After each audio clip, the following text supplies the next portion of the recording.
We're going to cover 3-5 and 3-6 today. I'm going to do 3-6 first, and then we'll go back and do 3-5. 3-5 is a review from Algebra 1, so I want to do the new material first. So 3-6 is proof theorems. Oh yes. Proof theorems about perpendicular lines. And the theorem 3-8. The two lines intersect to form a linear pair of congruent angles. Then the lines are perpendicular. If you think about it, it makes sense. It's saying 1 and 2 make a line, right? They're a linear pair. And 1 and 2 are the same, they're congruent, they're the same measure. So if they make a line, their sum is 180, and they're congruent, they're the same value, you have to think, well, what do I add to itself to get 180? That's 90, right? And 90 is a perpendicular line. Mr. Moore. I am. I do. She went to the nurse. No.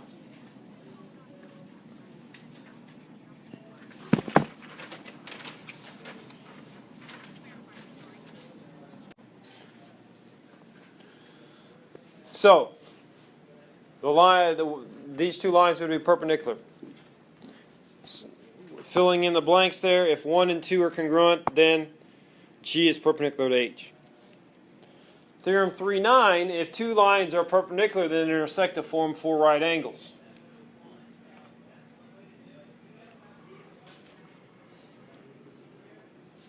P and Q are perpendicular. We know one of the angles is 90 degrees, right? And then by linear pair and vertical angles, we can show the others are all going to be 90 as well.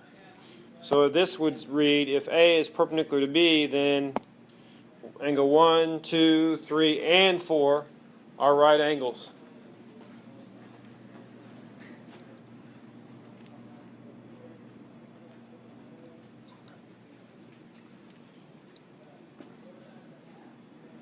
Questions?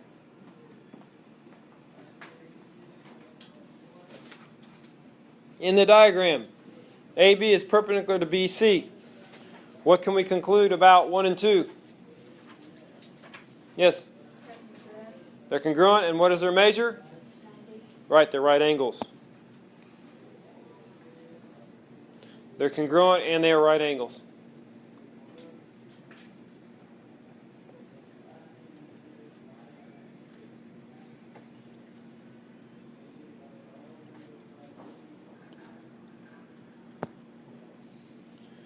Theorem 310, if two sides of two adjacent acute angles are perpendicular, then the angles are complementary. Complementary means they add to what? 90. So what it's saying is if AB and BC are perpendicular, then angle 1 and angle 2 are going to sum to 90. They're complementary. This is using angle addition postulate. 1 plus 2 equals 90.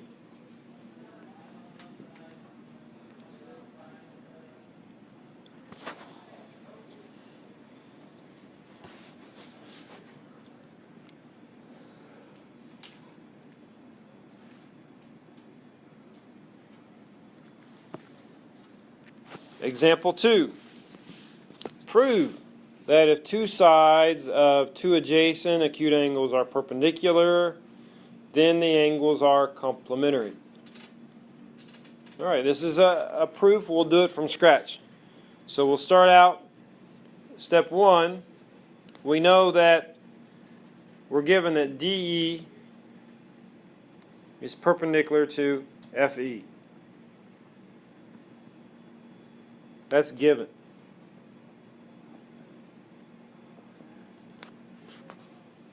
So if DE is perpendicular to FE, what do we know about angle DEF? It's a right angle. Angle DEF is right. That's step 2. That'd be definition of perpendicular. Step 3. If angle DEF is a right angle, what do we know about angle DEF's measure? What will it be? 90. Anybody know what the reason for that would be?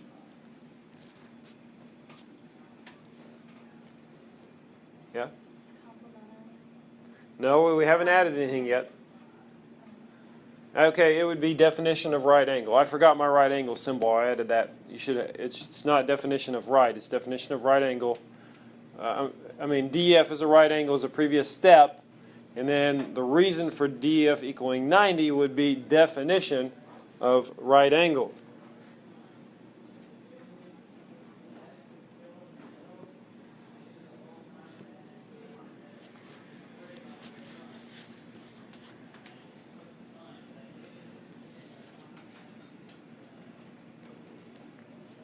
Step 4. Now we're going to do adding these angles together. So we would say angle 1 plus angle, no, it's not angle 1, angle 7 plus angle 8 is going to equal to angle DEF. What allows me to say that? What postulate is that? That's your angle addition postulate. Good. Angle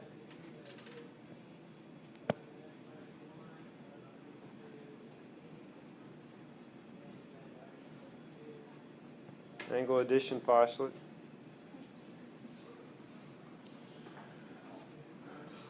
What do I want to do next? What do you think we're going to do? What our next step would be? Trent? Angle 7 plus angle 8 equals 90 degrees. Good. How do you know that, Trent? Substitution. Right. Angle 7 plus angle 8 equals 90 degrees. And that's by substituting from step 3. Right? We substitute 90 in for DEF, so that's substitution.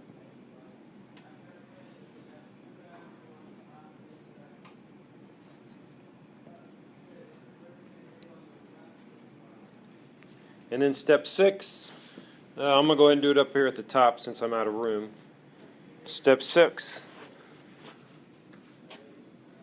Study hall, huh? Step 6 is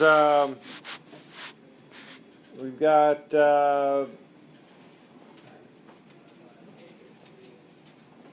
angle 7 and angle 8 are complementary.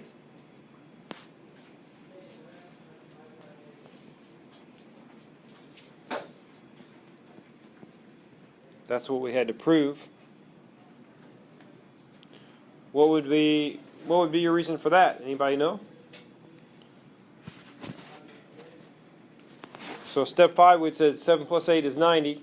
Step 6 we say they're complementary. What do we know about complementary angles? Right, so that would be the reason there was definition of complementary.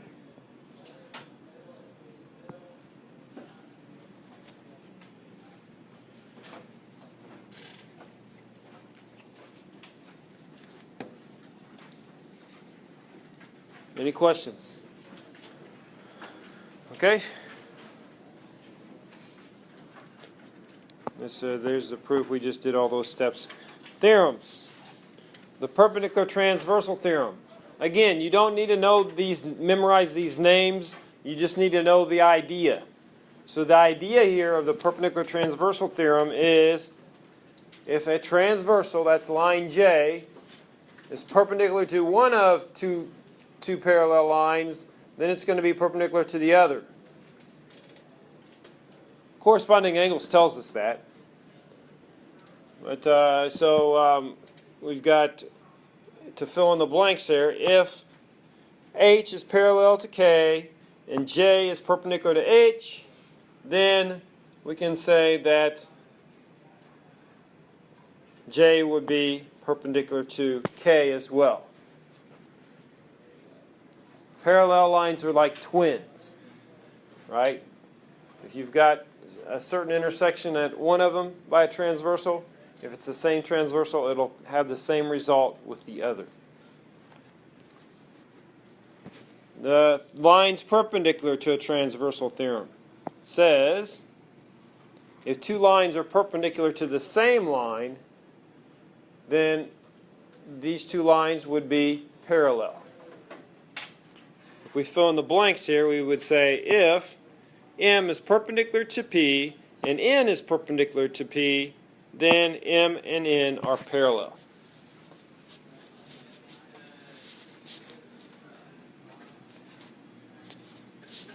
This is the converse of corresponding angles, just applied to perpendicular lines.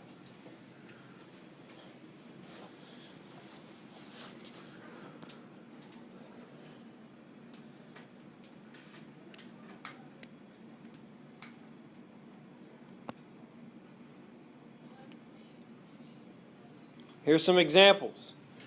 Make sure you understand these examples. You'll see something like this on the test or quiz.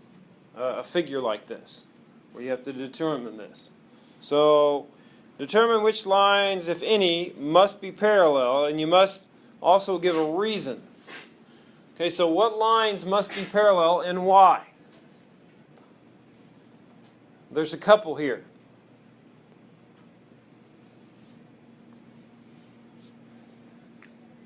Caleb? If S is perpendicular to P and T is perpendicular to P, then S is parallel to T. Yeah, that would be true, but that's not what happens in this picture. We've got S perpendicular to Q and T perpendicular to Q. So if we know that, then what can we say about S and T? They're parallel. That's one of the things we can say. What's another one we can say? There's another pair of parallel lines in the picture. What would be my other one? Eva? If T is perpendicular to Q, then U is perpendicular to Q. But that's not marked. What's marked in the picture? Ellen? P and Q are parallel because That's right, because Q is perpendicular to T and P. I mean, Q is perpendicular to S and P is perpendicular to S. yes, these P and Q are parallel because they're both perpendicular to S.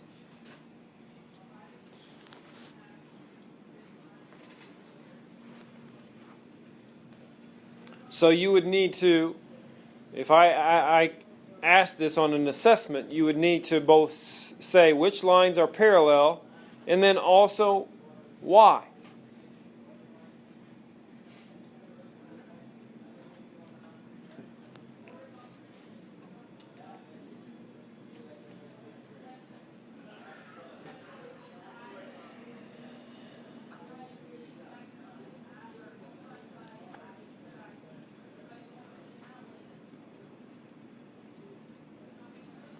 Let's do the next one. Is B parallel to A? If so, why? B parallel to A. Sydney. Why? Because A is perpendicular to D and B is perpendicular to D. Very good. Right here. They're both perpendicular to D, so they're going to be parallel. Is B perpendicular to C? B perpendicular to C.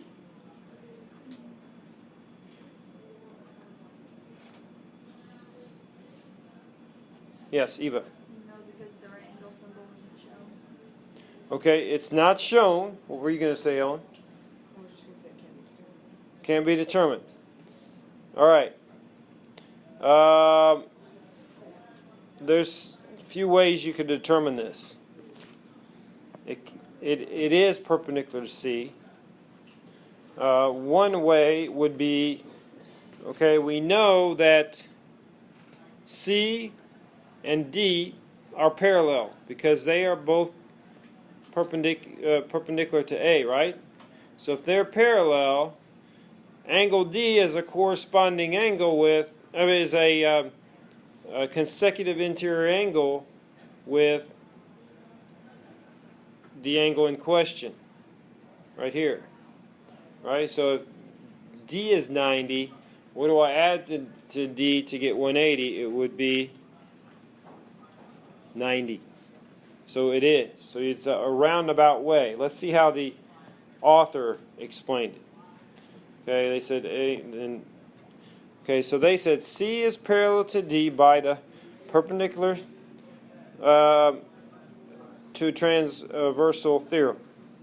All right, so we've got that C parallel to D. Therefore, B is perpendicular to C by the perpendicular transversal theorem, and that was a theorem that said if two lines are parallel and one of the angles formed is perpendicular, the other one will be.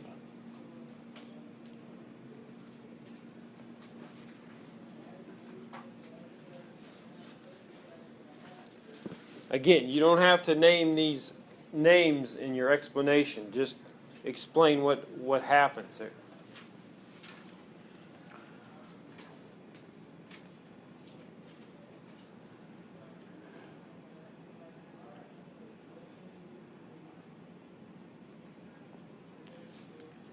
Distance from a point to a line is the length of the perpendicular segment from the point to the line. The shortest distance to a line is the perpendicular segment. So AB would be, if it's the distance, if the distance from the point to the line is AB, then AB is perpendicular to K.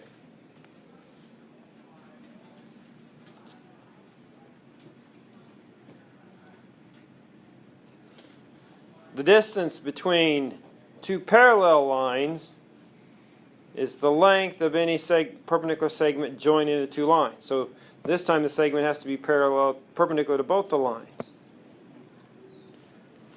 Like so.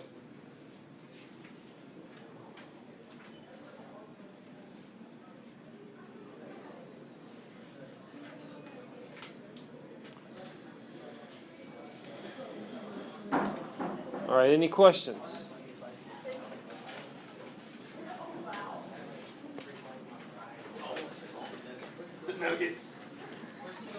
Okay, I'm going to give you a break.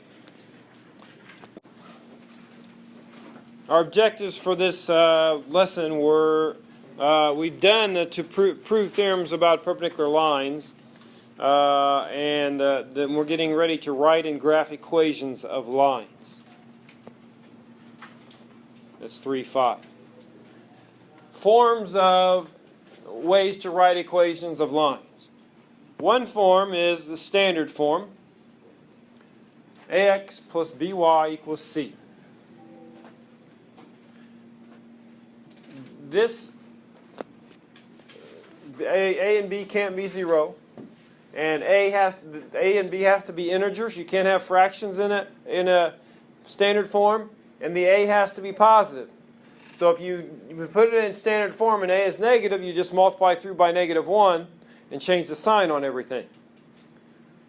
This standard form is good for, it makes it easy to find x and y intercepts because you just cover up 1, and then that's going to tell you what the intercept is when you solve for the variable.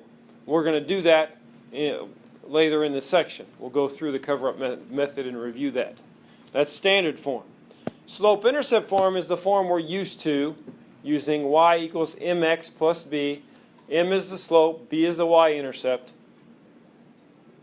This is used for graphing a lot.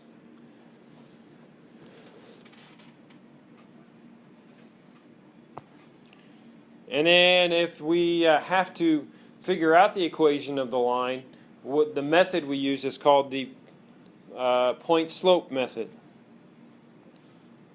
And the point-slope method is m is going to equal to y2 minus y1 over x2 minus x1.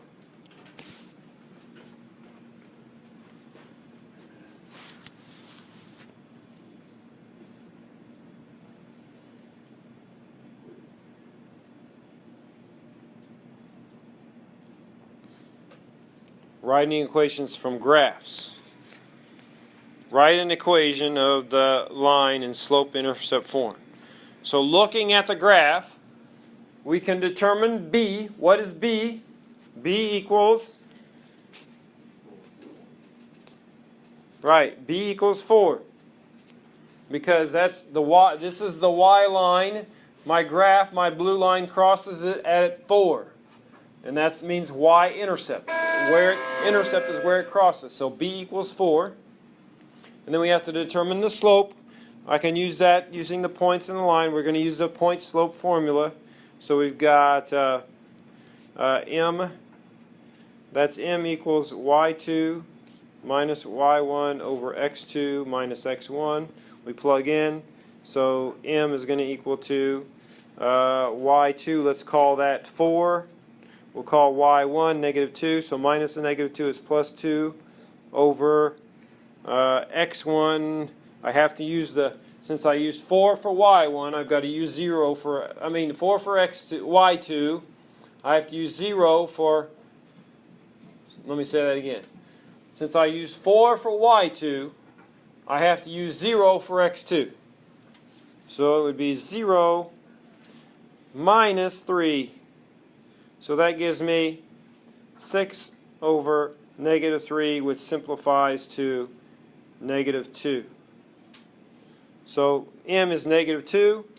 So if I know the slope and the y-intercept, I plug that in to y equals mx plus b. So y would equal to negative 2 times x plus 4.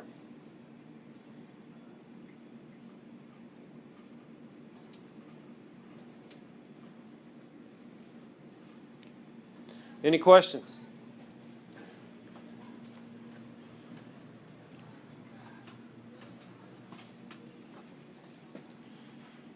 No questions. Okay?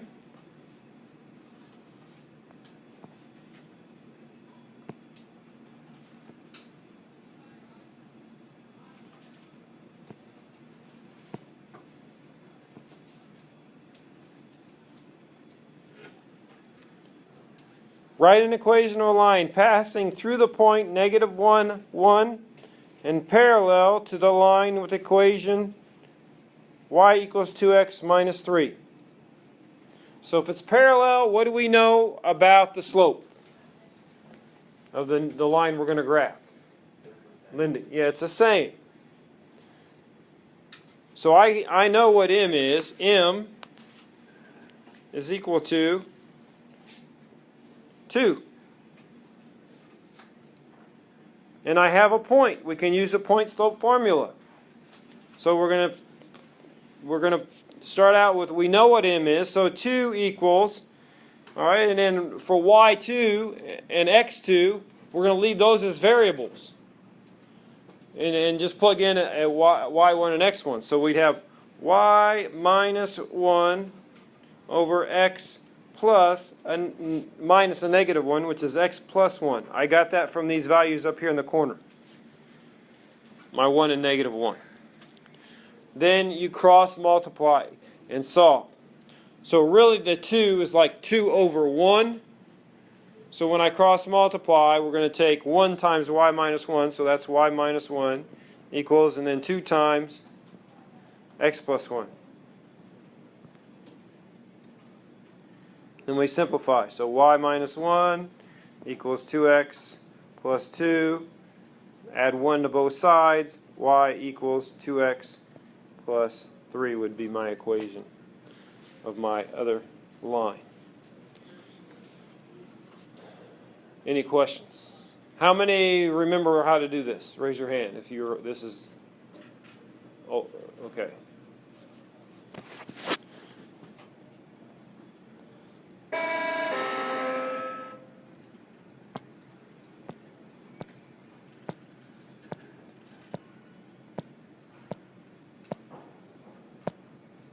Example 3. Write an equation of line J passing through the point 2, 3 that is perpendicular to line K with the equation y equals negative 2x plus 2. So we have to determine our slope is what? What is our slope? Yeah, we start out with the slope -2. We need to determine the perpendicular slope. What do I do to the -2? What does it become for the slope to be perpendicular? Lindy, 1/2. how'd you get that? Opposite ratio. Opposite reciprocal, which means we change the sign, it becomes positive. Reciprocal means we flip it. That's 2/1, we flip it and make it 1/2, so it's 1/2. So our slope is 1/2, and the point is 2/3. So I set that up, I would have 1/2 equals y minus 3 over x minus 2. All right, I'm not going to go ahead and solve it out. Everybody seems to know what to do from here, so we'll just skip that part.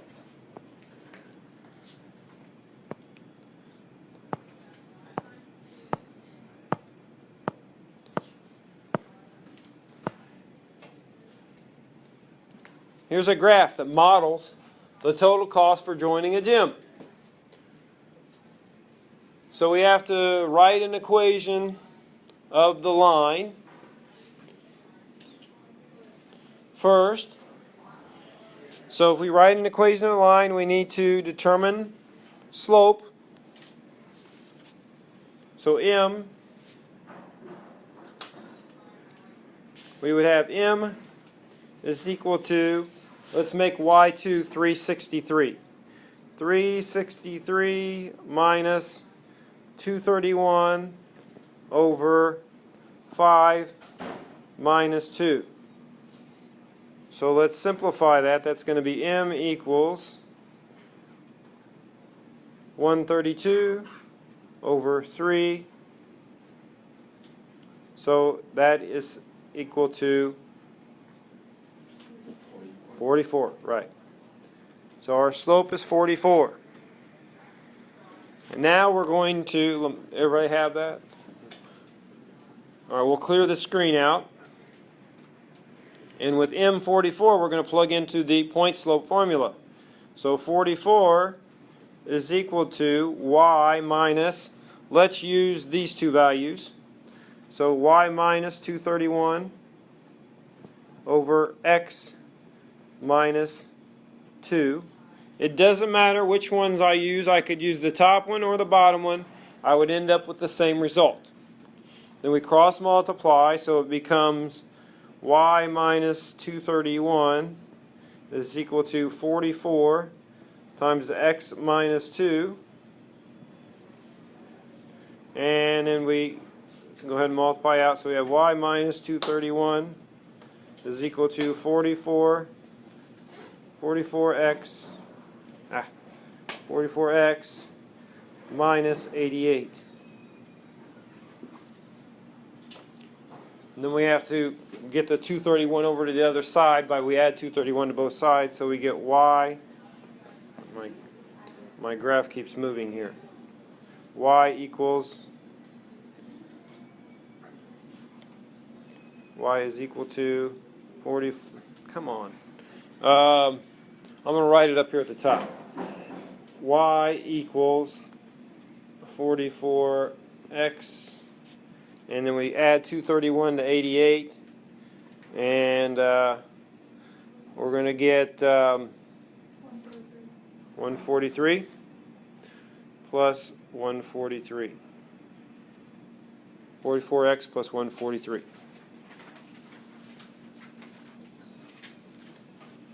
All right.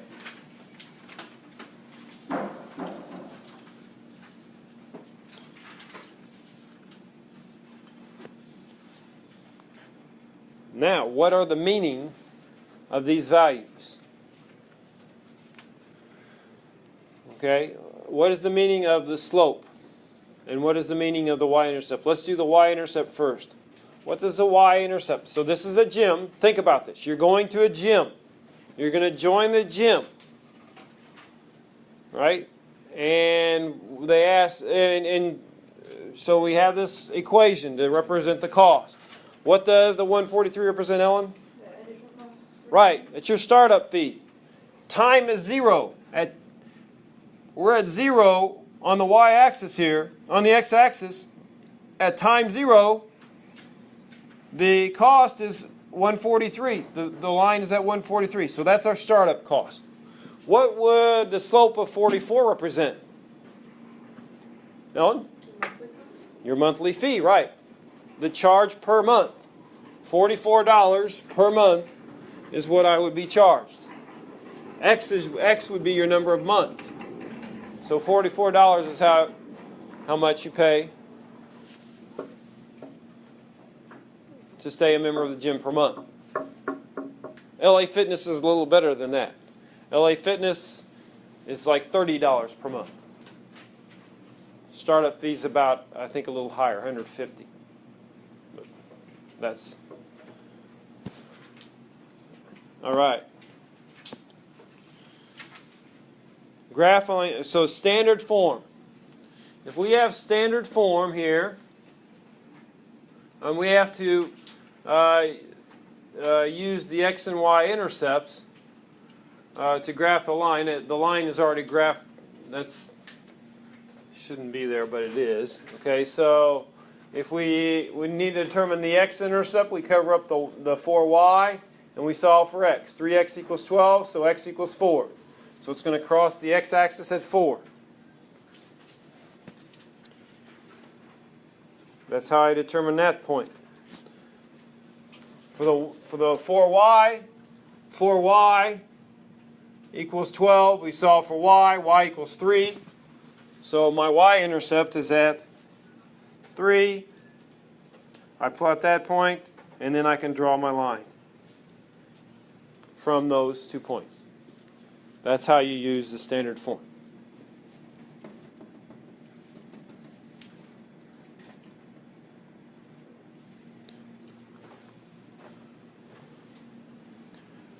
Questions?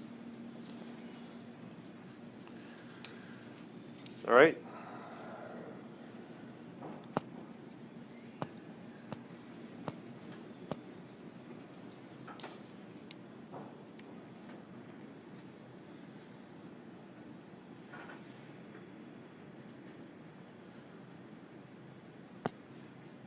DVD rental. You can rent DVDs at a local store for $4 each. You could also, another way you could pay for them is just pay $15 per month. So you're trying to figure out which would be a better deal for me. Well, it's going to be based on how many DVDs you rent per month. So we can make two equations. One would be y. So y is our cost, how much it's going to cost us. So if we said y equals, if I do the $4 per month, what would y equal? If x is the number of DVDs. Yeah, y equals 4x. 4 times the number of DVDs, $4 times the number of DVDs, tell me my cost. Okay, what would y equal if we had a flat fee of $15? Y would equal what? Yeah, 15 what?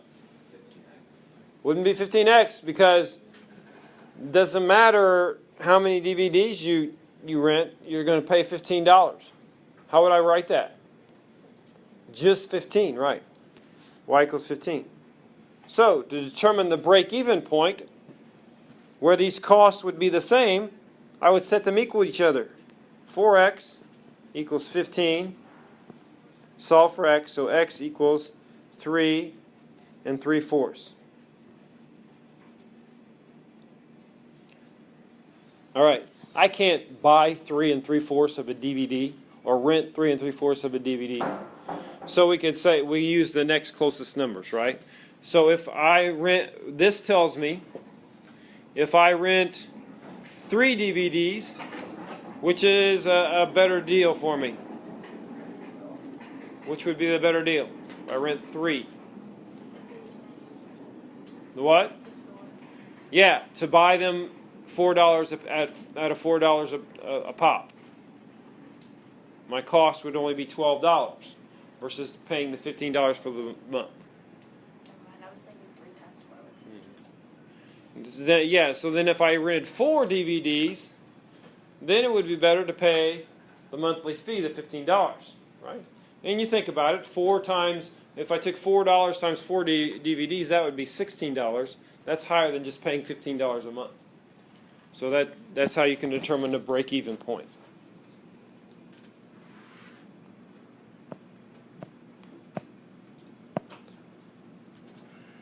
There they show what it looks like graphically. Here's your $4 per DVD rental. Here's your monthly fee. And you can see which would be less. All right. So we've got about